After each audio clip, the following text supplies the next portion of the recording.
Certain games are loved and appreciated and have all the attention, while others are still good but don't get nearly as much attention. Today I'm going to go over what I think are the top 10 most underrated Nintendo games. Number 10, The Legend of Zelda Majora's Mask. Majora's Mask is a sequel to Ocarina of Time that takes place in Termina rather than Hyrule. You get transformed by the Skull Kid into a Deku Scrub, and you first have to figure out how to get back to your normal form. You learn that the Skull Kid is planning to destroy the world in 3 days. Once you get your ocarina back that he stole, you remember the Song of Time, which lets you go back to that first day. This is the game's main gimmick. You have to complete 4 dungeons and complete quests while constantly having to rewind back, undoing everything you did. Some things are carried over, such as key items, but almost everything is lost. You can even redo the dungeons if you want. This game isn't really underrated, people just seem to prefer Ocarina of Time, even though this game is honestly better. If the two games were further apart, Majora's Mask might not be as overshadowed as it is. This game probably wouldn't even be on the list if it wasn't often compared to Ocarina of Time. Number 9, Hyrule Warriors Age of Calamity. The most recent Hyrule Warriors is definitely at least a slight improvement over the previous entries, but Age of Calamity has been getting a lot of hate because of it. In this game, Zelda's power in the Breath of the Wild timeline makes a small robot named Terrako wake up and travel to the past to try to stop the calamity before much damage is done, which creates a separate timeline with 2 Terrakos, one from the Breath of the Wild timeline and the other from that timeline. Terrako is ultimately successful in stopping the calamity. Most people complain about how this isn't canon. I still think the story is good even if it isn't canon. The gameplay feels better in Age of Imprisonment for some reason, but not by much. In either game, it can get tedious after a while. There isn't much else to say, but Age of Calamity is still good even if it has issues. Man, I hate Age of Calamity. Oh really? Yeah, the gameplay is tedious and the story is bad. The gameplay's fine. Age of Imprisonment does do it better though. Why do you hate the story? 'Cause it's not canon. It can still be good even if it's not canon. Oh yeah, it's cinematic, it's epic and intriguing. But it's not canon, so it's all for naught, so it's bad. Number 8, New Super Mario Bros. 2. New Soup 2 was the third game in the New Soup series. Why it was named 2 was probably something like the series returning to its roots on a handheld console and spending star coins and all that. I'm not sure. I recently did get a chance to play the original, and it was pretty good. By the release of this game, a lot of people were getting burned out by the series, but replaying it now, it's not bad. This game decided to try to have a definitive mechanic. Coins. You have an ultimate goal of collecting 10 million coins. There are several new things to help, such as these gold blocks that either give you a head that gives you more coins the more you move, or they spit out coins in other scenarios. There is also the gold flower that appears in certain levels. It turns Mario into Gold Mario or Luigi into Silver Luigi. This power lets them fire golden balls that do splash damage and turn blocks into coins. There are also coin rings that make literally everything result in you getting more coins. This game also brought back the Tanuki Leaf, which is kinda nice. You can't spin jump or twirl in this game, which just feels wrong. It is strangely satisfying getting all those coins, and eventually getting that epic title screen. It's not that crazy of a gimmick, but it made this game kinda weird and overshadowed by other games. If you're thinking about replaying a New Super Mario Bros. Game, New Soup U is fairly rated, as I play that game the most and I'm completely burned out by it. The first 2 are definitely the best, but try this game again, it's pretty fun. Number 7, Mario and Luigi Dream Team. Both Dream Team and Paper Jam were the last games before the series would be abandoned until Brothership, and both of them were not very well received. Of the 2, Paper Jam got more hate, but I think Dream Team is the better game. Don't get me wrong, I still like Paper Jam, but it could have been more from what I heard. I'm not sure, I don't play Paper Mario. It could be recency bias, but messing with Luigi when you're in the dream world is the nail in the coffin. Mario and the gang get an invitation to Pillow Island, where Luigi falls asleep and Peach is kidnapped by his dreams. The main gimmick is saving the Pillow people by going into Luigi's dreams, which lead to the dream world. I haven't played much of it, but so far it's pretty good, although it does take a lot of time to get started. Number 6, Kid Icarus Uprising. Kid Icarus in general isn't a series that is talked about a lot, as it only has 3 games, the most recent on the 3DS. This is Kid Icarus Uprising. This game is really good, but a lot of people seem to ignore it. The people that do talk about this game seem to love it though. You play as Pit, who goes on missions for Palutena. There are land battles and sky battles. Both of them are fast-paced and fun. There's also some online thing that probably doesn't work. If they found a way to remake this for the Switch 2, or even a whole new Kid Icarus, a lot of people would be happy, and maybe this game would get the attention it so rightfully deserves. If more people could play this, I'm sure it wouldn't be as nearly underrated as it is. Number 5, Super Mario Sunshine. Sunshine was the next 3D Mario after 64, so it had some big shoes to fill. This time, the gang is on a vacation to Isle Delfino, when an imposter posing as Mario spreads goop everywhere that causes the Shine sprites to leave. You have to get them back while cleaning the island. This game has a traditional level system that most 3D Mario games at the time had. You enter an area, select a mission, and get the star, or shine in this case. This time you have way more to go off of than in 64, but you also can't do shines in the order you want. In 64, you could do them in almost any order. You could do the red coins before the first star if you wanted. Sunshine didn't really have that, but to be honest, I do not care. The blue coins were admittedly a pain though. However, you get Flood, which is a spray nozzle that has several different nozzles.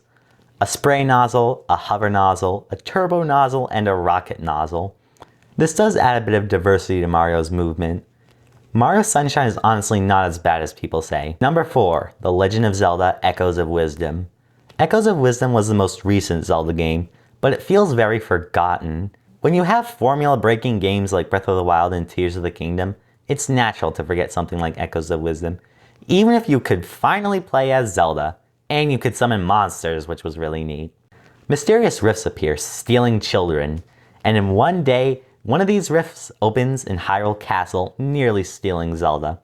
The king gets taken and is replaced by an imposter who blames Zelda and has her put to death. In the cell, Zelda meets a fairy named Tri, who gives you the Tri Rod, which can copy objects and enemies.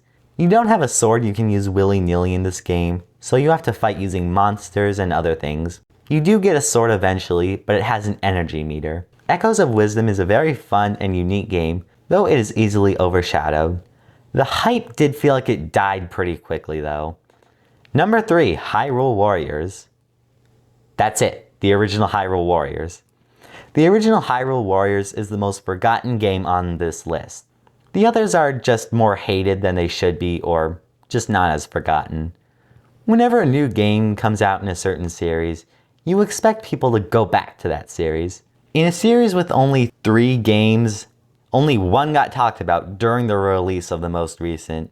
It makes sense, Age of Imprisonment was based more off of Age of Calamity, but even at the release of Age of Calamity, I don't remember people going back to the original.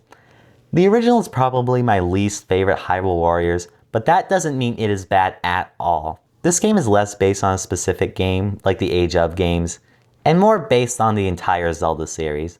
Ganondorf splits this mage lady who watches over the Triforce into 2 halves, one good, one bad. He uses the bad one, Sia, to collect his spirit fragments and return. The gameplay is what you'd expect from a Hyrule Warriors game, but you have items and potions that you can use during battle. The real highlight of the game is the roster. The roster is huge, including a lot of fan favorites, and some new ones. I admit I overshadow this game. Why? You can play as Girahim, and I am taking that for granted. I am ashamed of myself. There are also a lot of different modes. Legend mode, which is the main story. Challenge mode, which has a lot of different battles, including playing as Ganon. And Adventure mode, which has maps that are based on different Zelda games. You can unlock rewards by using an item on a certain thing. Your Zelda 1 knowledge will come in handy, as on several occasions, you need to burn 1 bush or blow up one rock that's hidden among several other bushes and rocks. This game is honestly amazing. Number 2, Mario and Luigi Brothership. The most recent Mario and Luigi game wasn't very well liked, and I get it. Sorta. They decided to make Luigi an NPC. There are several things in the overworld that you can do. Break blocks, yank turnips, and collect coins. They added a new mechanic called Luigi Logic that makes Luigi do a certain thing. During a boss, Luigi will use the surroundings to his advantage. If you do a certain thing right, the boss will be hurt or stunned in some way. It also just bypasses unstoppable obstacles sometimes. Sometimes it's unique when you need Luigi to do a certain thing in a specific area, such as put a barrel on him or stand on the seesaw. But he can also do overworld tasks, which just feels wrong.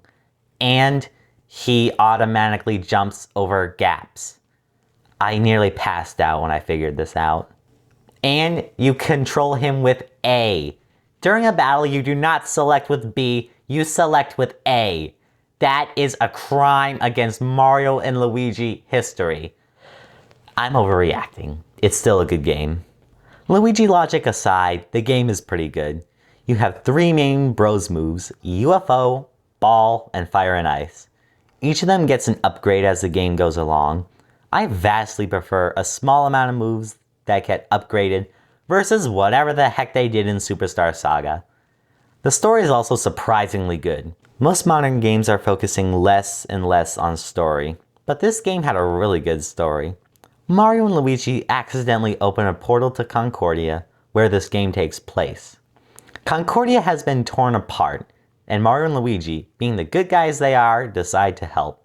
Your goal is to stitch Concordia back together and defeat whoever caused everything to happen. It sounds simple, but there are more things that happen. People get kidnapped by these birds, eventually Bowser shows up, and more. This game had a great story and nice characters, even though there are a lot of them. I mean a lot. If there was a page with every main character in this game, it'd be long, like very long. That aside, this game is surprisingly good for being so modern. Many people seem to absolutely despise this game or just ignore it altogether. Number 1, Mario and Luigi Bowser's Inside Story plus Bowser Jr.'s Journey. The original Bowser's Inside Story was amazing and received with great love. However, the 3DS port, not so much. It was admittedly horribly timed. It was released in North America in early January 2019, when the Switch had already been released and had to compete against Super Mario Odyssey along with Sticker Star. The poor thing didn't have a shot. The original was released on the DS, I think, so it's not like you couldn't already play this game on the 3DS. If it was ported over to the Switch or just released earlier, this game wouldn't be nearly hated as it is now. But now, it's still underrated. Mostly the side game, Bowser Jr.'s Journey. This is a squad-based strategy game where you get minions and then arrange them in a specific order with the right types to beat another squad. The gameplay is fine, but there aren't many other games with this style. Why I put this game above Bowser's Minions, which is also very underrated, is because that game was fine. I liked it, but I prefer how Bowser Jr.'s Journey adds existing characters who are absent to be the protagonists and new characters as the antagonists, rather than the reverse of that, which is what Bowser's Minions did. Even when people mention the whole game, this side game is often overshadowed. It's only, Bowser Jr.'s own game? I love the Mario and Luigi series, but we need to give more attention to the side games. Do you think the Best Fitness Friends should return in a future game? I totally agree. Let me know in the comments below. Thanks for watching, like and subscribe.